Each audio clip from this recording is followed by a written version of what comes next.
And ಇದಕ್ಕೆ ಮಾಡುವಂಥದ್ದೇ ablation ಅಲ್ವಾ? ಅಂದರೆ ಅದರ ರಿಮೂವಲ್ನೇ ಅಬ್ಲೇಷನ್ ಅಂತೀವ? ಥೈರಾಯ್ಡ್ ನಾಡ್ಯೂಲ್ಸ್ಗಳ ರಿಮೂವಲ್ಲ? ಥೈರಾಯ್ಡ್ ನಾಡ್ಯೂಲ್ಸ್ನ ನಾವು ರಿಮೂವ್ ಮಾಡೋದಿಲ್ಲ. ಈಗ ಅಬ್ಲೇಷನ್ ಅನ್ನೋದು ಒಂದು ಪ್ರೊಸೀಜರ್, ಅದು done by intervention radiologist. Thyroid nodules 1 ಸೆಂಟಿಮೀಟ್ರಿಂದ ಕಡಿಮೆ ಇದ್ದಾಗ, ಆಮೇಲೆ ಸಿಸ್ಟಿಕ್ ಇದ್ದಾಗ, ರೇಡಿಯಾಲಜಿಕಲಿ ಇದು ಬಿನೈನು, ಡೆಫಿನೆಟ್ಲಿ ಬಿನೈನು ಅಂತ ಅನ್ನಿಸ್ದಾಗ ಅದನ್ನು ಎಫ್.ಎನ್.ಸಿ ಮಾಡೋ ಅವಶ್ಯಕತೆನೇ ಇಲ್ಲ.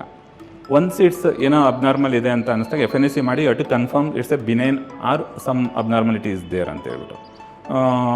ಥೈರಾಯ್ಡ್ ನಾಡ್ಯೂಲ್ಸ್ ತುಂಬ ಕಾಮನ್ ಫೀಮೇಲ್ಸಲ್ಲಿ, ಆಲ್ಮೋಸ್ಟ್ 3 to 4 ಟೈಮ್ಸು ತುಂಬ ಕಾಮನ್ ಫೀಮೇಲ್ಸಲ್ಲಿ ಇರುತ್ತೆ ಕಂಪೇರ್ಡ್ ಟು ಮೇಲ್ಸ್. ನಮಗೆ 1 ಸೆಂಟಿಮೀಟ್ರಿಂದ ಜಾಸ್ತಿ ಇದೆ ಅಂದಾಗ ಫಸ್ಟ್ ಎಫ್.ಎನ್.ಸಿ ಮಾಡ್ತೇವೆ, whether it's benign or some abnormal cancerous things is there ಅಂತ ಹೇಳಿದೆ. ಎಫ್.ಎನ್.ಸಿ.ನಲ್ಲಿ ಬಿನೈನ್ ಅಂತ ಬಂದಾಗ ನಾಡ್ಯೂಲ್ 1 ಸೆಂಟಿಮೀಟ್ರಿಂದ ಜಾಸ್ತಿ ಇರೋದು ಅಷ್ಟೇ ಅಬ್ಲೇಷನ್ ಮಾಡ್ತೇವೆ. ಅಬ್ಲೇಷನ್ ಅಂದರೆ without surgery you are treating the thyroid nodule without surgery. ಅಂದರೆ ಸರ್ಜರಿಗೆ ಹೋದರೆ they have to remove the full of of the thyroid, hemithyroidectomy ಅಂತ ಮಾಡ್ತಾರೆ.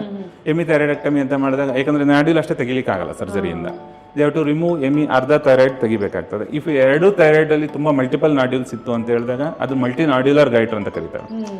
ಮಲ್ಟಿಪಲ್ ನಾಡ್ಯೂಲ್ಸ್, ಒಂದು ನಾಡ್ಯೂಲ್ಸ್ ಟಾಕ್ಸಿಕ್ ಇರ್ಬೋದು, ಇನ್ನೊಂದು ಕೋಲ್ಡ್ ನಾಡ್ಯೂಲ್ಸ್ ಅಂತ ಕರಿತೀವಿ. ಅದು ಥೈರಾಯ್ಡ್ ಸ್ಕ್ಯಾನಲ್ಲಿ ಗೊತ್ತಾಗ್ತದೆ. ಅಂದರೆ ನಾವು ರೇಡಿಯೋ ಐಸೋಟೋಪ್ ಸ್ಕ್ಯಾನ್ ಮಾಡಿದಾಗ ಟಾಕ್ಸಿಕ್ ನಾಡ್ಯೂಲ್ ಅಂದರೆ ನಾನು ಹೇಳಿದ್ಮೇಲೆ ಆಗಲೇ ಹೈಪರ್ ಥೈರಾಯ್ಡಿಸಮ್ ಜಾಸ್ತಿ ಪ್ರೊಡಕ್ಷನ್ ಮಾಡ್ತಾರೆ, T3 T4 ಪ್ರೊಡಕ್ಷನ್ ಮಾಡ್ತಾ ಇರ್ತದೆ. ಆ ನಾಡ್ಯೂಲ್ಸ್ನ ಅಬ್ಲೇಟ್ ಮಾಡ್ಬೋದು. ಅದು ಬ್ಲಡ್ ಟೆಸ್ಟಿಂದ ಗೊತ್ತಾಗ್ತದೆ, ಆಮೇಲೆ ಅಲ್ಟ್ರಾಸೌಂಡಿಂದ ಗೊತ್ತಾಗ್ತದೆ.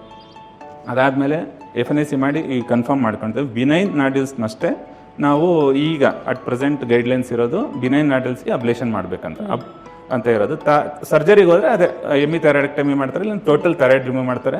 ಎಮಿಥೈರಾಯ್ಡೆಕ್ಟಮಿ ಮಾಡಿದಾಗ ಅರ್ಧ ಗ್ಲ್ಯಾಂಡು ನಮ್ಮ ಬಾಡಿಗೆ ಎಷ್ಟು ಬೇಕು ಅಷ್ಟು ಥೈರಾಯ್ಡ್ ಪ್ರೊಡಕ್ಷನ್ ಮಾಡ್ದಲೇ ಇರ್ಬೋದು. ಅವಾಗ ಏನು ಮಾಡಬೇಕಂದ್ರೆ ಲೈಫ್ ಲಾಂಗ್ ಸಪ್ಲಿಮೆಂಟ್ ತೊಗೊಳ್ಬೇಕಾಗುತ್ತೆ. Thyroid normal thyroxine tablets replacement. ನಾವು ಅಬ್ಲೇಷನ್ ಮಾಡೋದ್ರಿಂದ without removing the gland, without scar and general anaesthesia ಬೇಕಾಗೋದಿಲ್ಲ. ಒಂದು ಚಿಕ್ಕ ನೀಡ್ಲಾಕ್ಬಿಟ್ಟು ಅದನ್ನು ಅಲ್ಲೇ ಬರ್ನ್ ಮಾಡ್ತೇವೆ. ಬರ್ನ್ ಮಾಡಿದಾಗ it is absorb that dead tissue that ಏನು ಉಳ್ಕೊಳ್ತದೆ, ಅದು gradually over the 6 months 1 year totally absorb ಆಗಿ ನಾಡ್ಯೂಲ್ ಕಾಣಿಸ್ದಂಗೆ ಆಗೋಗ್ತದೆ.